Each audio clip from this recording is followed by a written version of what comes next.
بسم اللہ الرحمن الرحیم۔ السلام علیکم ناظرین، ابتدا کے ساتھ میں ہوں آپ کا میزبان سبوق سید۔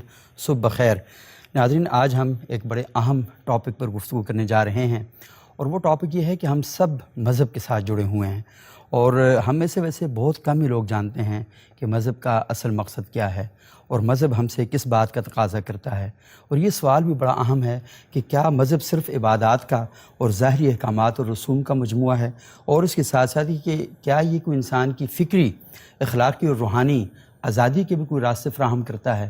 کچھ لوگ یہ سمجھتے ہیں کہ مذہب قید و بند کا نام ہے، کہ آپ مذہب کے اندر جو ہی داخل ہوں گے وہ آپ کو روکے کہ تم نے یہ بھی نہیں کرنا، تم نے یہ بھی نہیں کرنا، تم نے ادھر بھی نہیں جانا۔ تو وہی سمجھتے ہیں کہ مذہب پابندیوں اور جکڑ بندیوں کے ایک مجموعے کا نام ہے۔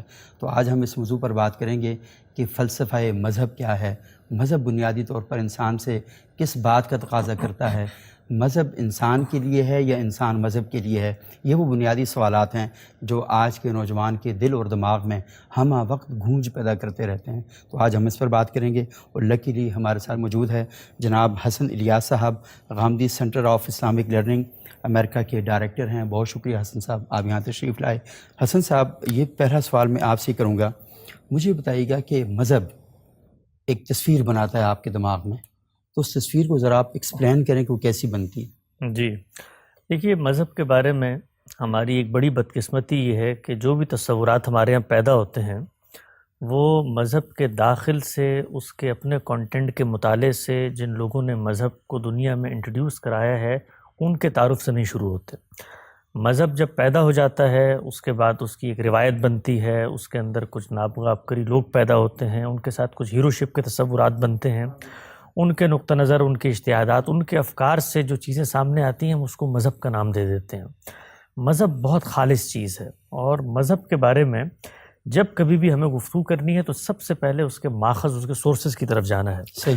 تو ہمارے پاس جو مذہب کی سب سے مستند ترین نمائندہ چیز موجود ہے وہ خدا کی کتاب ہے۔ صحیح۔ اس کتاب کو جب ہم پڑھتے ہیں تو وہ کتاب ہمیں بتاتی ہے کہ اس دنیا میں پیغمبروں کی بعثت کا مقصد کیا ہے۔ اللہ تعالیٰ کہتے ہیں کہ میں نے انسان کو پیدا کیا، اس کی فطرت میں نیکی اور بدی کا شعور ودیت کیا، آزادی اطاعت اختیار دیا اس کو، اس کے بعد اس کا سوء استعمال ہے جو ہوا، اس سوء استعمال کو روکنے کے لیے اور اللہ کی حقیقی دعوت اور حقیقی ہدایت کی طرف اس کا التفات ہو، میں نے پیغمبروں کا سلسلہ جاری کیا، اور پیغمبروں کے ساتھ کیا کیا، ایک کتاب نازل کی۔ وہ کتاب کیا کرتی ہے؟ تمہارے اختلافات کا فیصلہ کرتی ہے۔ وہ کتاب یہ بتاتی ہے کہ دین کا مقصد تزکیہ ہے، پاکیزگی ہے، پیوریفیکیشن ہے۔ وَالَّذِي بَعَثَ فِي الْأُمِّيِّينَ رَسُولًا مِّنْهُمْ يَتْلُو عَلَيْهِمْ آيَاتِهِ وَيُزَكِّيهِمْ وَيُعَلِّمُهُمُ الْكِتَابَ وَالْحِكْمَةَ۔ تو تزکیہ ہے مقصد۔ اب تزکیہ انسان کو اگر آپ دیکھیں تو تین ہی پہلو ہیں انسان کے۔ انسان کھاتا پیتا ہے، انسان اوڑھتا ہے، انسان معاملات کرتا ہے۔ تو آپ کے بدن کی پاکیزگی، آپ کے خورونوش کی پاکیزگی اور آپ کے اخلاق کی پاکیزگی، یہ عبادات جو ہیں یہ اسی پاکیزگی پر قائم رہنے کا ذریعہ بنتی ہیں۔ تو دین ہمیں دنیا کے ہر معاملے میں پاکیزہ نفس بنانا چاہیے۔ کیوں بنانا چاہتا ہے؟ اس لیے کہ اللہ تعالیٰ نے اس دنیا کو دارالامتحان بنایا ہے۔ یہاں پر شر بھی موجود ہے، خیر بھی موجود ہے، اور پھر فرمایا اما شاکرا و اما کفورا، تمہارا اختیار ہے، جو چاہو اختیار کرو، لا اکراہ فی الدین، دین میں کوئی جبر نہیں ہے، لیکن ولن یرضی لعبادہ الکفر، اللہ راضی نہیں ہے کہ تم اس کا انکار کرو۔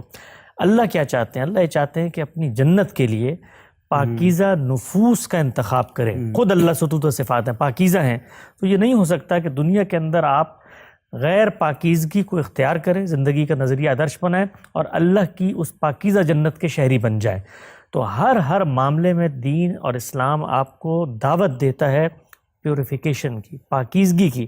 اس کے ساتھ ساتھ اس نے خود وہ معاملات جن میں آپ کی عقل حتمی طور پر فیصلہ کن نتیجے پر نہیں پہنچ سکتی کہ پاکیزگی کیا ہے، وہاں پر وہ شریعت بھی دیتی ہے، کتاب بھی دیتی ہے۔ تو آپ یہ دیکھیے اللہ تعالیٰ معیشت کے باب میں، معاشرت کے باب میں، خورونوش کے باب میں، اسی طریقے سے جہاد کے باب میں، حدود و تعزیرات، ہر جگہ پر وہ قانون ساتھ دیتی ہے کہ جہاں پر تم حتمی فیصلہ نہیں کر سکتے، ہدایت موجود تھی تمہاری فطرت میں لیکن اس کی تفصیلات وہ انبیاء کی وساطت سے ہمیں ملتی ہیں۔ تو دین کا مقصد مجھے دنیا میں پاکیزہ بنانا ہے، یہ پاکیزگی مجھے اللہ کی عدالت میں سرخرو کرے گی۔ اب زندگی میں نئے نئے معاملات پیش آتے ہیں، نظام بنتے ہیں، دنیا کے تقاضے وہ میری عقل پہ چھوڑ دی گئے ہیں۔ میری عقل اس میں فیصلہ کن حیثیت سے معاملات کرتی ہے اور ارتقاء ہوتا رہتا ہے۔ آپ دیکھیں انسان نے جب آنکھ کھولی تو ہنٹر اینڈ گیجر کی سوسائٹی تھی، قبائل میں پیدا ہوئے، کرتے کرتے خود انسان کو اللہ تعالیٰ نے جو عقل دیا، شعور دیا، اس سے جمالیات دی، اس سے اس نے نظام بنایا، معاشرے بنائے، ریاستیں بنائیں. تو ان سب جگہوں پر جب یہ وجود پذیر ہو جائیں گے تو دین آ جائے گا وہاں پر اپنی بات لے کر.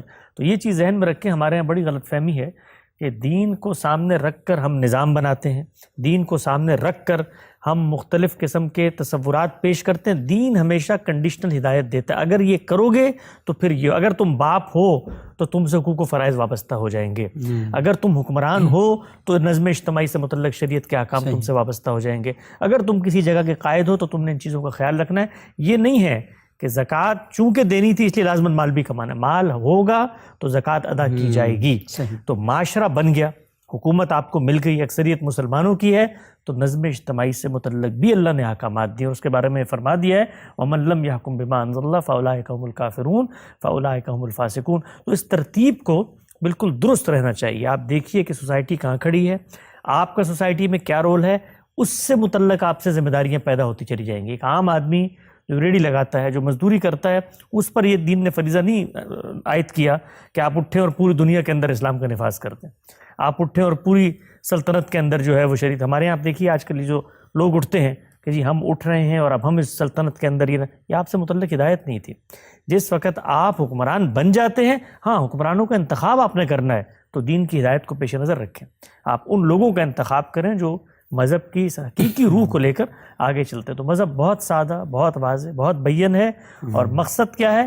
تزکیہ، تطہیر، پاکیزگی. صحیح. اچھا، یہ بہت ہی بنیادی باتیں آپ نے کہی ہیں، اور تھوڑا سا میں آپ سے جاننا چاہوں گا کہ قرآن کی جو آیت ہے کہ وَمَن لَّمْ يَحْكُم بِمَا أَنزَلَ اللَّهُ فَأُولَٰئِكَ هُمُ الْكَافِرُونَ فَأُولَٰئِكَ هُمُ الْفَاسِقُونَ والمنافقون، یہ تینوں چیزیں بیان کی گئی ہیں. تو اس آیت میں لفظ کافر جو ہے جی اس کا مطلب کیا ہے؟ جی کیا یہ اسی طرح کا کافر ہے جس طرح ابو جہل کافر تھا، یا اس کفر کا مطلب کچھ اور ہے؟ اور دوسرا جو آپ کہہ رہے ہیں کہ یہ ریڑھی والے کا فرض نہیں ہے، لیکن ریڑھی والے سے جب ہم پوچھتے ہیں تو وہ آگے سے ہمیں کہتا ہے کہ رسول اللہ کا ارشاد ہے کہ بلغوا عنی ولو آیا، جی اور قرآن کہتا ہے وما علینا الا البلاغ المبین. تو اس کے پاس بھی کچھ سیٹ آف آرگومنٹ جو ہیں موجود ہیں. ناظرین، اس پر مزید بھی ہم گفتگو کرتے ہیں. چھوٹا سا وقفہ لیتے ہیں، وقفے کے بعد دوبارہ آپ کی خدمت میں حاضر ہوتے ہیں.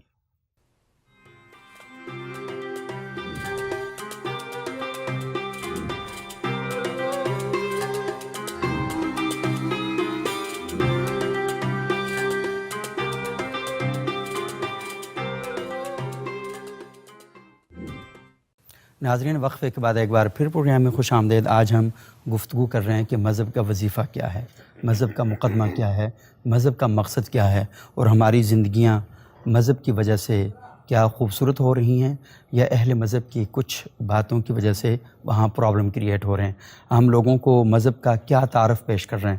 تو اس موضوع پر ہماری گفتگو جاری ہے. حسن صاحب، تھوڑی سی پہلے آپ نے جو بات کہی تھی، کیونکہ لوگ اصطلاحات کی جو گنجلک اصطلاحات ہیں نا، اس کے اندر بڑے پھنسے ہوئے ہوتے ہیں. تو اب جب آپ نے کہا نا کہ من لم یحکم بما انزل اللہ فاولئک هم الکافرون، میں بچپن سے سن رہا ہوں جو بندہ کھڑا ہوتا ہے ممبر پہ آتا ہے کہتا ہے یہ سارے حکمران کافر ہیں. کیسے کافر ہیں؟ یہ قرآن میں لکھا ہوا ہے. تو لکھا ہوا ہے، ہم انکار تو نہیں کر سکتے. تو یہ بتائیے گا کہ یہ جو کفر ہے اس کی تھوڑی سی تشریح کریں. تعریف تو میں نہیں کہوں گا لیکن تشریح کریں. ہاں، یہ بالکل صحیح بات کی آپ نے. ہمارے ہاں اصل میں جس وقت اسکرپچر کا تعارف کروایا جاتا ہے لوگوں کو، تو اس کی جو اپنا سیاق و سباق ہے، اس کا کانٹیکسٹ ہے، اس کا نظام فکر ہے، اس کے اندر اصولی ہدایت کیا دی گئی ہے، اس کی روشنی میں آپ اپلیکیشن کو سمجھے، یہ عمل ہوتا ہی نہیں. ایک روایت یہاں سے اٹھائی، ایک آیت وہاں سے اٹھائی، اور اس کے بعد آپ نے کفر، شرک، ارتداد کے فتوے لوگوں پہ صادر کر دیے. ہمارا دین یہ کہتا ہے کہ اس دنیا میں آپ کا تعارف اور آپ کی شناخت کیا ہے، اس کا فیصلہ آپ نے کرنا ہے. مثلا میں اگر اپنے آپ کو کہتا ہوں کہ میں مسلمان ہوں، تو دین مجھے یہ کہتا ہے کہ مسلمان ہونے کی کچھ حدود و شرائط ہیں. بھئی اللہ کو مانو، آخرت کو مانو، پیغمبروں کو مانو، کتابوں کو مانو، نیک اعمال کرو، شعوری طور پر تم تسلیم کرو کہ اس کائنات کا ایک خالق ہے اور اس نے اس دنیا کو امتحان کے لیے بنایا ہے. صحیح. تم یہ کرنے کے بعد معاشرے میں کوئی ایسا نقطہ نظر پیش کرتے ہو جو کفر پر مبنی ہے، جو شرک پر مبنی ہے، تو ہر شخص کو یہ حق حاصل ہے کہ وہ آپ کی جو شناخت آپ نے کہی ہے کہ یہ ہے، اس کو مانتے ہوئے آپ پر تنقید کرے. آپ کو میں ایک چھوٹی سی مثال دیتا ہوں. دیکھیں ساتھ آپ صلی اللہ علیہ وسلم کے مخاطبین میں ایک ایسا گروہ موجود ہے جن کے بارے میں اللہ ہی گواہی دے رہا ہے کہ یہ دعویٰ کرتے ہیں کہ آخرت کو مانتے، رسول کو مانتے، وما ہم بمؤمنین. اس کے ساتھ ساتھ ایک اور گروہ موجود ہے جو اللہ کے پیغمبر کے کیمپ میں کھڑا ہوا ہے لیکن منافق ہے.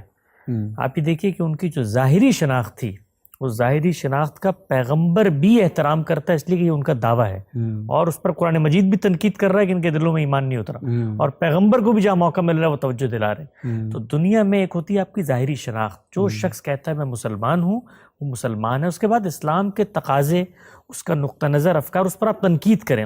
تو ہمارے ہاں جو لوگ موجود ہیں مسلمان اپنے آپ کو کہہ کر حکمرانی کے منصب پہ بیٹھے ہوئے اور وہ اللہ کی شریعت پہ عمل درآمد نہیں کر رہے، تو اللہ تعالیٰ ان کے بارے میں یہ کہہ رہے ہیں کہ ان دلہ، اللہ بیان کر رہے ہیں، مجھے نہیں کہہ رہے کہ تم کہو یہ جا کر، وہ کہہ رہے ہیں ان دلہ، اگر آپ دنیا میں خدا کی شریعت پر عمل درآمد کرنے کے پابند تھے، آپ کے دائرہ اختیار میں تھی وہ چیز. یہ بات یاد رکھیں کہ دین کا ہر حکم دائرہ اختیار سے متعلق ہے. صحیح. حدود کا نفاذ دائرہ اختیار سے متعلق ہے. مجھ سے اللہ نہیں پوچھے گا تم نے حدود کیوں نہیں نافذ کی، اس لیے کہ میرا دائرہ اختیار نہیں ہے. میرا دائرہ اختیار میرا گھر. ڈنڈے اٹھا کے تھانے کے باہر بھی نہیں کھڑا ہو سکتا کہ نہیں حدود قائم کا نفاذ کرو، یہ میرا دائرہ مجھے لگتا ہے کہ قائم کرنی بالکل ایسے. تو ہم کسی شخص کے کفر و ایمان کا فیصلہ کرنے کی دنیا میں، یہ دینی امر ہے. اس دینی امر میں پہلے استقرار حق خدا سے چاہیے کہ وہ مجھے بتائے کہ کل سے حسن صاحب نکلیں گے اور وہ لوگوں کا ایمان ناپ کر ان پر کفر، شرک، ارتداد کے فتوے صادر کریں گے. یہ اللہ کا کام ہے جو ہم اپنے آپ کو پتہ ہے رسول اللہ صلی اللہ علیہ وسلم نے کیا فرمایا کہ دنیا میں اگر تم کسی کی تکفیر کرتے ہو اور وہ حقیقت میں وہاں پائی نہیں جاتی تو وہ تم پر لوٹ کے آ جاتی ہے. یہ اتنی تحدید کا جملہ تھا، اس لیے مراد نہیں ہے کہ تمہیں یاد ہے تم کرو جہاں پائی جاتی ہے. یہ تحدید کا جملہ ہے کہ یہ اتنا خطرناک کام ہے کہ تمہارے کرنے کا یہ کام ہی نہیں ہے، اس سے تو تم کافر ہو جاؤ گے. تو جو شخص شریعت پر عمل درآمد نہیں کرتے وہ ان دلہ جواب دہ ہیں، اور کافر کا مطلب ہوتا ہے حقیقت میں انکار کرنے والا، جانتے بوجھتے. تو وہ اللہ کے سامنے اپنا آزار پیش کریں، وہ اللہ کو بتائیں گے کہ ہم نے شریعت پر کیوں عمل درآمد نہیں کیا. ہمیں دنیا میں کوئی حق نہیں ہے کہ ہم لوگوں کی شناخت کے اوپر حملہ آور ہوں اور لوگوں کے بارے میں یہ بتائیں. جو شخص کہتا ہے میں مسلمان ہوں میں اس کو مسلمان مانوں گا، اس کے بعد مجھے حق ہے کہ میں اس کے نقطہ نظر میں اگر شرک پایا جاتا ہے میں کہوں گا آپ مسلمان ہوتے ہوئے شرک کا ارتکاب کر رہے ہیں، مسلمان ہوتے ہوئے کفر کا ارتکاب کر رہے ہیں، لیکن میں کسی شخص کو کافر، فاسق، فاجر یہ کہنے کی پوزیشن میں نہیں ہوں. صحیح. اور یہ جو جو ایک روایت ہے نماز کے بارے میں، من ترک الصلاۃ متعمدا فقد کفر، وہاں سے ہمیں تھوڑی سی چیز واضح ہوتی ہے کہ جس نے جان بوجھ کر نماز کا انکار کیا، یعنی اسے پتہ ہے کہ نماز ہے لیکن اس کے باوجود اس کا انکار کرتا ہے، تو اس کا مطلب ہے کہ تکفیر کرتے ہوئے ہمیں اس بات کا یہ ہے کہ اگلا جو بندہ ہے وہ کس مقام پہ کھڑا ہے. میری ذہنی صلاحیت اتنی نہیں ہے کہ میں آپ کی بات کو سمجھ سکوں. جی بالکل ایسے. تو آپ میرے اوپر کیسے فتویٰ اور یہ کفر جو ہے یہ یہاں پر کسی شخص کو جو اصطلاحی کافر قرآن مجید میں زیر بحث ہے، وہ تو پیغمبر کا آپ کی موجودگی میں جانتے بوجھتے انکار کرنے والے ہیں.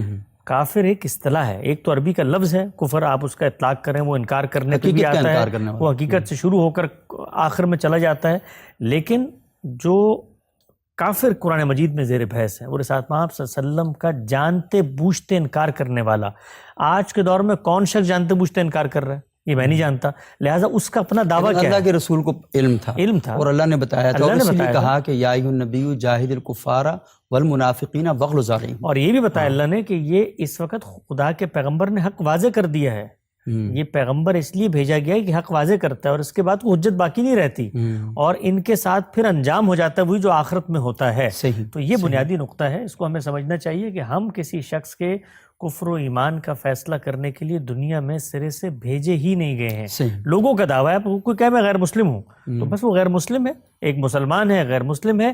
کافر کا مطلب ہوتا ہے جانتے بوجھتے حق کا انکار کرنا. آپ دیکھیے یہ کیوں اہم بات ہے، اس لیے کہ قرآن مجید میں 10 جگہ پر ان کفار کے ساتھ پھر چند احکامات دیے گئے ہیں. ان کو آپ سلام نہیں کریں گے، روایت میں آتا ہے. ان کو اگر وہ آپ کی نسل میں تو ترکہ نہیں ملے گا، وہ دنیا میں رہ نہیں سکتے. ان کفار کے بارے میں اللہ تعالیٰ نے بتایا تھا پیغمبر کی موجودگی میں کہ ان کا انجام یہ ہونے جا رہا ہے. ترک موالات کا حکم ہے، یہ بتایا یہ کفار تمہارے دوست نہیں ہو سکتے. تو یہ غلط فہمی پھر پیدا ہوتی ہے ہمارے ہاں، تو بہت سے جو پرابلم ہو یہاں سے کریٹ ہو جاتے ہیں. بالکل.